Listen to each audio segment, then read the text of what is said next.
Amis auditeurs, téléspectateurs de TV Pastel et sur la FM 99.4, bienvenue, merci de nous rejoindre, merci de nous prêter attention. On reçoit une association sportive qui est l'AGPR sur Roubaix. Monsieur Soufiane Tir et Inès, qui est secrétaire général, Soufiane Tir, qui est directeur de cette asso. Bienvenue à vous sur Pastel TV et merci d'avoir accepté notre invitation. Peut-être, avant tout, que le public doit savoir qui est Soufiane Tir. Peut-être se présenter, monsieur Soufiane. Bonjour à tous, effectivement merci de nous prêter vos locaux pour qu'on puisse un peu développer et pouvoir justement mettre en avant l'association sportive. Donc Tir Soufiane, comme vous l'avez dit, je suis directeur sportif au niveau de l'association. Donc c'est une association de football, l'ASJBR, qu'on tend à développer, qui se situe donc au Nouveau-Roubaix. Et voilà, tout simplement. Je vais laisser peut-être la parole à Inès. Peut-être demander à Inès quel est le rôle d'Inès dans l'action sportive. Alors, au niveau de l'action sportive, moi, j'ai pas réellement de rôle. Au niveau de l'association, j'ai un rôle parce que je tiens les fonctions administratives. Donc, j'organise certains événements, je règle les problèmes administratifs de l'association. Au niveau sportif, je contribue pas vraiment. Parce que j'ai découvert il y a 2 ans le monde du football que je connaissais pas du tout et du coup je suis encore dans l'apprentissage mais sinon au sein d'association du coup j'organise je remplis toutes les tâches administratives, on est sur différents projets aussi, principalement je prospecte également, je m'occupe des partenariats. Et puis voilà.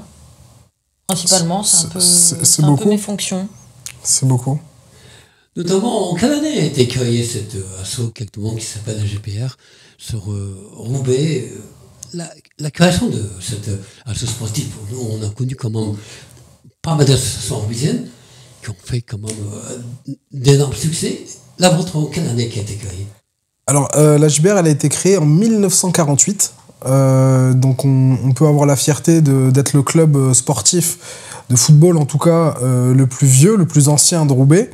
Ça a d'abord été une association patronale, oui, qui au fil du temps a vu un peu évoluer tout ça. Population, hein. Sa population, effectivement. Parce qu'à la base c'était chrétien du coup, enfin c'était chrétien principalement. C'était les gens du patronage, de l'église, etc. qui venaient, qui souhaitaient faire du foot, qui adhéraient à cette association. Et aujourd'hui, on est fiers de comptabiliser un petit peu moins de 250 licenciés, essentiellement des jeunes. Et voilà, quoi, c'est vraiment notre objectif, c'est de pouvoir en parler et le développer un maximum. Ouais. D'une année à l'autre, comment vous avez vu comment l'association a évolué en 1948, en 2024, les étapes de ces années qui se sont écoulées? Quel est les moments forts de cette asso qui a vu d'une génération à d'autres générations? Elle a vu comment depuis pas mal de générations, notamment la génération de petits ouvriers jusqu'à maintenant. Quelles sont les étapes qui se sont écoulées? Après, c'est vrai que nous, on a la chance d'avoir un public qui est varié. Et du coup, jusqu'à présent, on a encore des seniors de toute façon au sein du club. Et on a une tranche d'âge qui est large. C'est vrai qu'on a vu passer beaucoup de générations. Nous, personnellement, non, pas particulièrement, parce qu'on est quand même jeunes dans l'association. Mais d'après le président, c'est vrai qu'il y a quand même beaucoup de choses qui se sont passées. D'ailleurs, on a toujours des contacts d'anciens adhérents qui ont maintenant plus de 70 ans. Qui viennent encore assister au match et qui sont vraiment attachés au club. Après, concernant les moments forts, nous, on ne connaît pas tous les moments forts de l'association. On n'a pas eu la chance de tous les vivre. Mais ces dernières années, l'association, elle s'est bien développée. Et je pense que les moments forts, ils commencent là maintenant. Il y en a eu certainement dans les années précédentes parce qu'ils ont eu des victoires. Hein. Ils étaient à un moment donné... le club, si je peux me permettre, alors effectivement, on n'est peut-être pas forcément les mieux placés pour pouvoir parler de l'histoire du club, Le président ayant pu se libérer aujourd'hui, donc aurait été plus à même que nous de pouvoir justement relater un peu l'évolution de ce club, parce que le président lui-même est là depuis 20 ans, et le trésorier, mais aussi président d'honneur, est président depuis plus de 50 ans.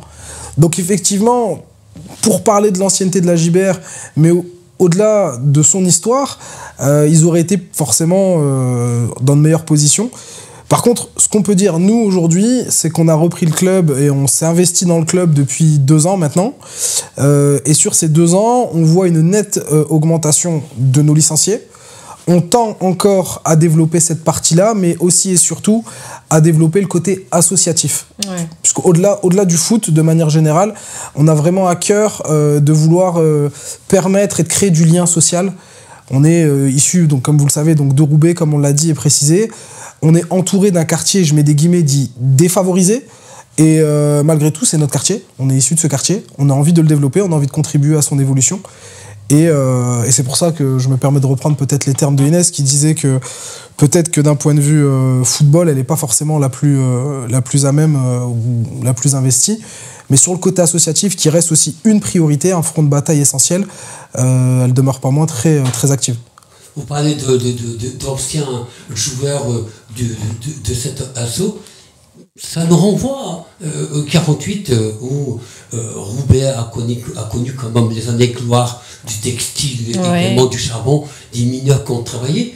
Forcément, leurs enfants, leurs petits-enfants ont côtoyé ce club sportif qui est la GPR de Roubaix. Peut-être c'est un honneur que cette nouvelle génération 2024 reprenne le relais, le flambeau, la continuité des anciens. Peut-être on va ramener quelque chose de nouveau, de plus dynamique, convivial, tisser des liens, la fraternité, la convivialité de tout ce métissage des gens qui viennent de Pologne, du Maghreb, Sénégal, français, de toute origine peut-être. Ouais. C'est un peu le but de vos projets, je pense. Ouais, nous, ça a été notre force parce que c'est vrai que Sofiane le disait, on est dans un secteur qui a un quartier qui est un peu défavorisé, mais on reste quand même proche du boulevard de Fourmies, on est quand même proche du boulevard de l'avenue Linné, etc. Et donc, on est quand même dans un quartier où potentiellement, certains de nos enfants, certains de nos jeunes, ils viennent de quartiers qui sont pas forcément tous défavorisés. Et moi, je trouve que ce qui est bien chez nous, c'est que tant au niveau du bureau, on a une certaine diversité. Sofiane, c'est un jeune garçon. Comme il le disait, Gérard Vanquoyi, il y a plus de 80 ans. Pareil, Christian, 77. Il y a 77 ans. Moi, personnellement, je suis relativement jeune. Enfin, je me qualifie encore de jeune. Et je suis une femme, ce qui est quand même rare dans le monde du football sur Roubaix. Pareil, il y a ma collègue Warda Ziamari qui est chargée de la communication, qui n'est pas présente aujourd'hui, mais qui est jeune. Et nous, on a essayé, que ce soit au niveau de l'administration, au niveau de la structure du club, de faire en sorte qu'il y ait une mixité, que ce soit sociale ou au niveau de la parité, quoi. Exactement.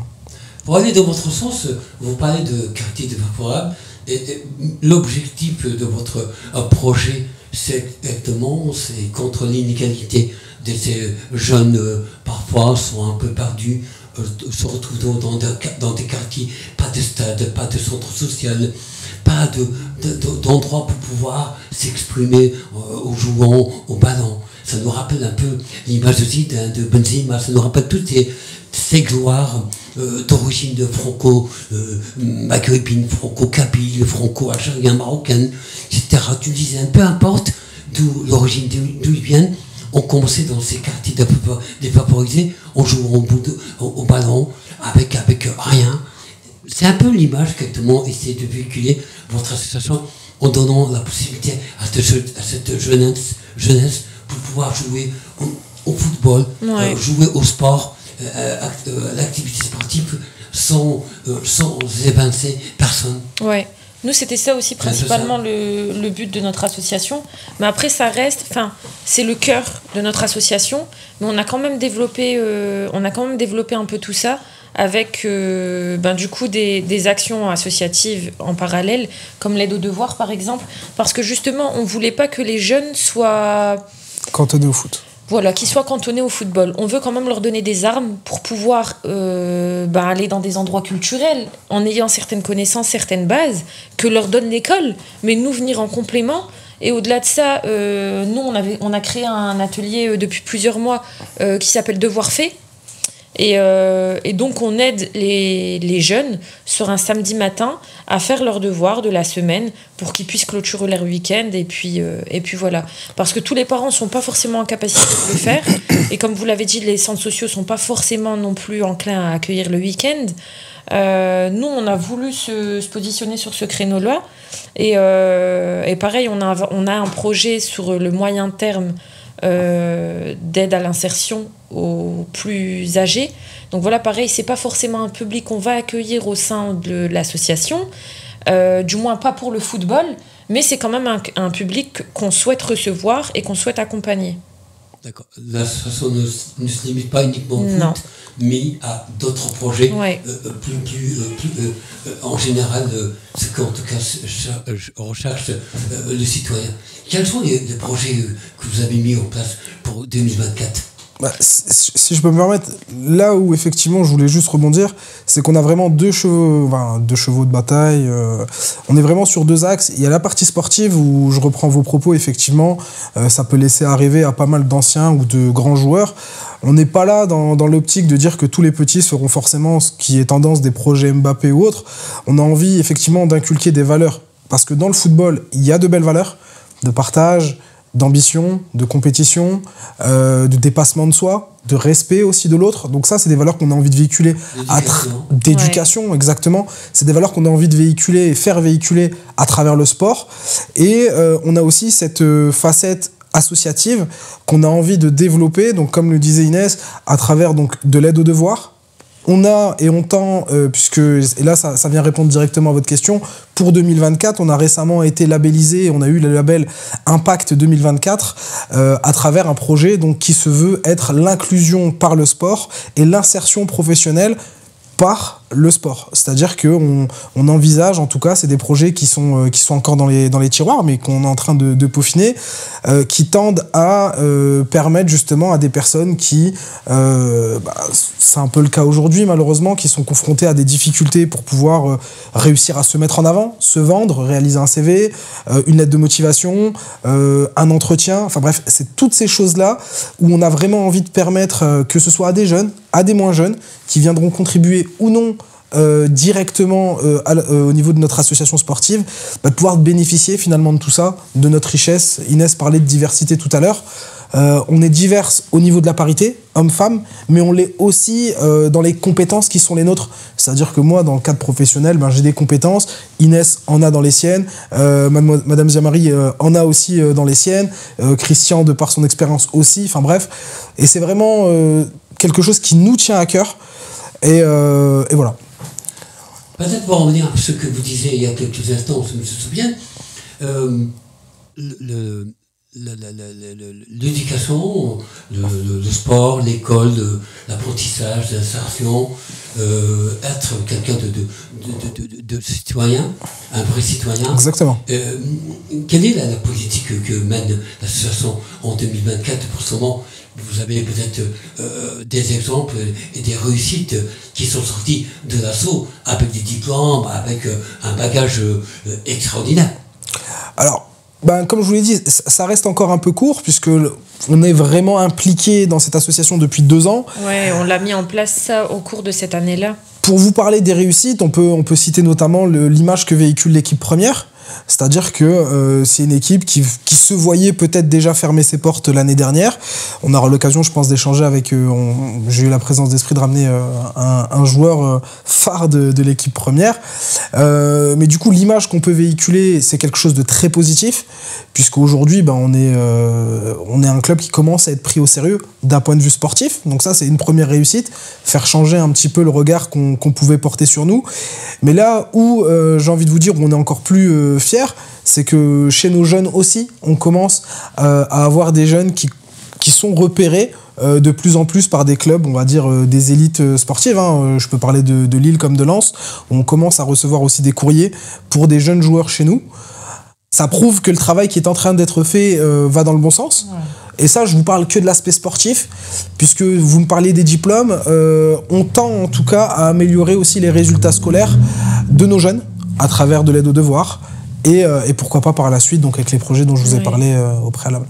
D'accord. Ça, c'est... Quels sont les moyens que vous avez pour pouvoir travailler, agir et en même temps répondre à la demande, l'offre et la demande qui est énorme auprès de l'ASSO? Les moyens que vous avez pour pouvoir travailler? Alors nous, on a eu la chance déjà au niveau municipal de se faire prêter des locaux au niveau de l'espace Linné. Donc déjà, dans un premier temps, ce qui est bien pour nous, c'est que désormais, on a un local pour pouvoir recevoir les jeunes. Donc ça, déjà, c'est une première chose qui nous a été... Oui, on tient d'ailleurs à remercier la mairie qui a fait le nécessaire par rapport aux démarches. On n'avait pas de local au départ. Ouais. Donc pour échanger avec les licenciés, avec les adhérents, c'était pas forcément évident, ou ça se faisait forcément toujours sur le pouce, sur le coin d'une table, ou alors simplement au stade. Et là, maintenant, on a un local où on peut commencer effectivement à recevoir. Voilà. Et c'est pour cette raison que de toute façon les ateliers devoirs faits ont été mis en place et qu'on organise de plus en plus des moyens des moments d'échange avec les parents sur n'importe quel sujet de toute façon. On a organisé également un événement pour la fête de Noël, c'est quelque chose qu'on n'avait pas pu faire depuis des années. Et puis voilà, principalement c'est... Après on fait des cafés aussi pour pouvoir échanger avec les parents, on essaie de les recevoir un maximum pour qu'ils puissent eux aussi nous... Ne serait-ce que là, on a pour objectif de faire un bilan un peu de fin de saison et accueillir un maximum de parents autour de quelque chose de convivial. On n'oublie pas en tout cas, et ça doit rester notre cheval de bataille, j'utilise beaucoup ce terme, je sais pas pourquoi, mais ça doit rester en tout cas l'objectif numéro 1, ça reste une association conviviale, familiale, et donc pour ce faire, il doit y avoir de l'échange et surtout du contact. Voilà, amis téléspectateurs de Pastel TV, dans un instant, on va recevoir un autre invité. On va remercier infiniment Inès d'avoir accepté notre invitation. Je vous en prie, merci à vous pour votre invitation. Merci. Et continuez comme ça, je pense Roubaix a besoin de vous. Merci, c'est gentil. Merci beaucoup. Ok, Sofiane et Inès, on fait une pause de 2 minutes et on revient dans quelques instants pour accueillir un autre invité dans quelques instants sur Pastel TV. Pastel FM, toutes les couleurs de la musique.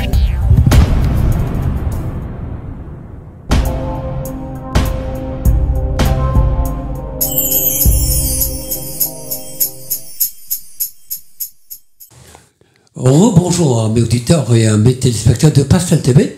On accueille un autre invité sur le plateau, toujours dans l'association l'AGBR. Voilà, merci Sofiane.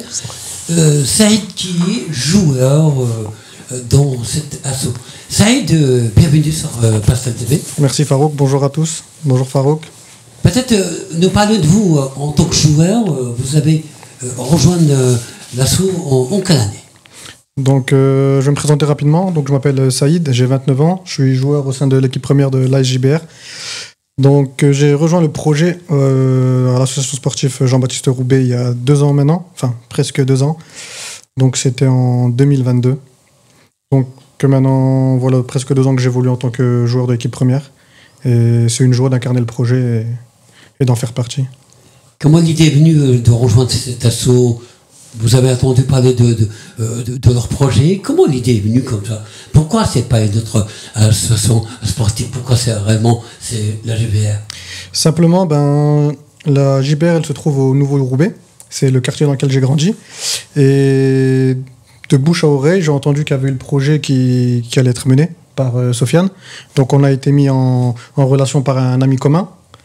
Et depuis, on se lâche pas du coup. En tant que jeune joueur, vous parliez des quartiers populaires, c'est ça? C'est bien ça, oui.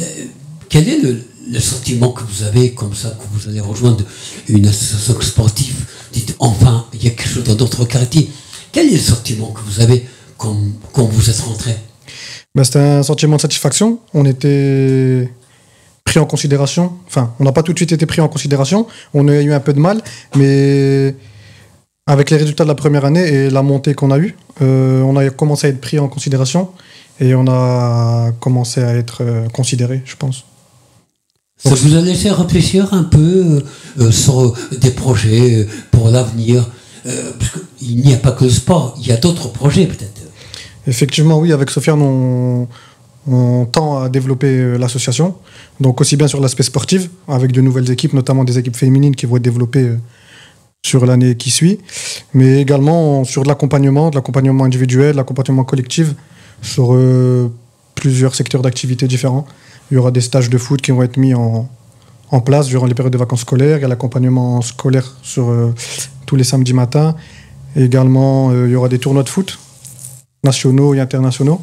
Donc on tend à se développer aussi bien en tant que club sportif, donc club de foot, mais aussi comme association sociale, j'ai envie de dire. Donc tisser du lien dans le quartier et favoriser le développement de chacun.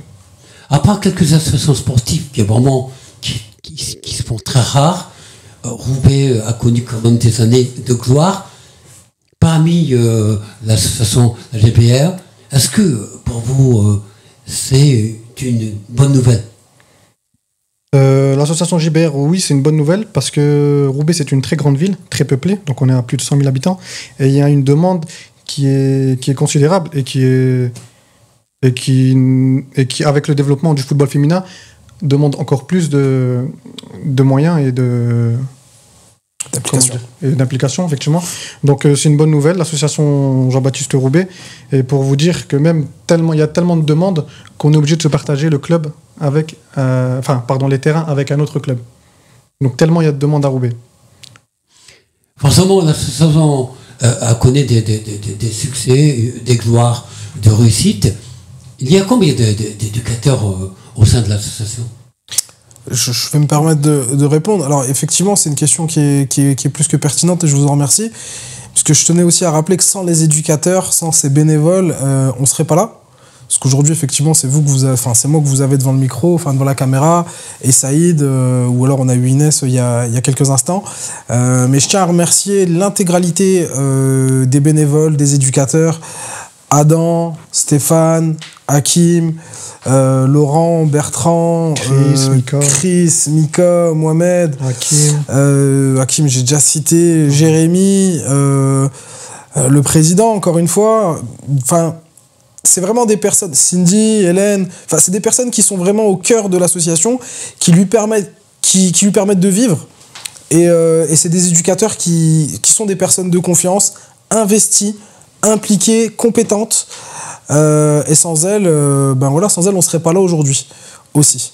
Donc je vous remercie de m'avoir donné l'opportunité de les remercier de vive voix. D'accord. Le travail des éducateurs, parfois, quelques difficultés pour pouvoir cerner en même temps, dialoguer avec cette jeunesse qui est parfois un peu perdue, parce que être entouré dans ce domaine-là, dans le sport, dans l'éducation, dans le travail, dans l'insertion, est-ce que c'est pas un travail quand même assez compliqué pour ces éducateurs? C'est un vrai travail, c'est-à-dire qu'aujourd'hui... Un travail de fond. Exactement, c'est un vrai travail de fond, dans le sens où c'est des éducateurs qui, comme je l'ai dit au préalable, s'investissent. Maintenant, on a de la chance, et j'ai de la chance aussi d'avoir pu compter et de pouvoir compter sur Saïd, ici présent, qui est une figure du quartier du Nouveau-Roubaix, puisque c'est un jeune qui a grandi là-bas. C'est une personne qui est respectée de par les valeurs qu'elle véhicule. Et ça, c'est important, puisque voilà, c'est une bonne personne. J'attends pas d'être là pour le dire. Mais c'est aussi, et on se doit aussi d'être des exemples, et pour répondre plus franchement et plus directement à la question qui était la vôtre, oui, c'est pas évident, parce que, comme on l'a dit, quartier défavorisé, ça tend à dire que c'est des jeunes, et vous l'avez aussi dit, qui peuvent se retrouver délaissés, et on se doit malgré tout de transmettre des vraies valeurs, parce qu'il y a de tout dans ce club de foot, il y a de tout dans cette association.